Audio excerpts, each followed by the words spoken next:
नमस्कार दोस्तों, जीवन में नम्र और दयालु रहना एक बहुत बड़ी बात है।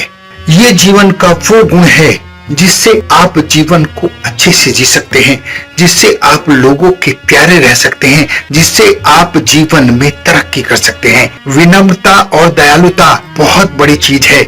उससे जीवन में आप वो पा सकते हैं जिसकी आप कल्पना भी नहीं कर सकते। जीवन में यश सम्मान चाहिए तो आपको अपने बर्ताव में नम्रता और दयालुता लानी चाहिए। इस बात को समझाने के लिए मैं आपको एक कहानी सुना रहा हूँ। एक जंगल के नजदीक दो भाई रहते थे। बड़ा भाई बहुत शरारती था और छोटे वाले को बार बार परेशान किया करता था। कभी उसके कपड़े पहन लेता था, कभी उसका खाना छीन कर खा जाता था, कभी उससे के साथ मारपीट करता था। इस तरह वो बहुत ही परेशान किया करता था। एक दिन बड़ा भाई जंगल में गया। उसकी प्रवृत्ति थोड़ी क्रूर थी तो वो लकड़ी काट रहा था। लकड़ी काटते काटते जंगल में वो एक जादुई पेड़ के पास पहुंचा और जादुई पेड़ ने उसे कहा कि मेरी लकड़ियां मत काटो, मैं तुम्हें बहुत सारे सुनहरे फल दूंगा। इस पर वो बड़ा भाई मान गया, खुश हो गया कि अब मुझे सुनहरे फल मिलेंगे। लेकिन जब पेड़ ने उसे फल दिए तो वो बड़ा भाई उन फलों की संख्या से संतुष्ट नहीं था।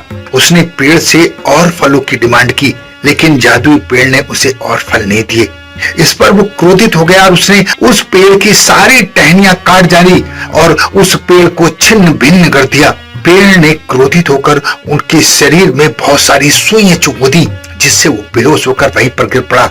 जब वो बड़ा भाई घर पर नहीं पहुंचा तो उसके छोटे भाई को उसकी चिंता हुई और वो उसे ढूंढने के लिए जंगल में गया। जंगल में उसने देखा कि उसके शरीर में बहुत सारी सुइयां चुभी हुई हैं। उसने वो सारी सुई निकाली और उस जादुई पेड़ से माफी मांगी और अपने भाई को ठीक करने के लिए प्रार्थना की। सारी सुई निकालते ही उसका भाई खड़ा हो गया और पेड़ से माफी मांगने के कारण पेड़ ने उन्हें और बहुत सारे फल दिए।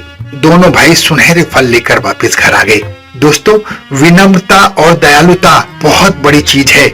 उससे जीवन में आप वो पा सकते हैं जिसकी आप कल्पना भी नहीं कर सकते। जीवन में यश सम्मान चाहिए तो आपको अपने बर्ताव में नम्रता और दयालुता लानी चाहिए। आशा है जो बात मैं आपको समझाना चाहता हूँ आपकी समझ में आ गई होगी। अपना बहुत ध्यान रखें, हंसते रहें, मुस्कुराते रहें, खुश रहें। धन्यवाद।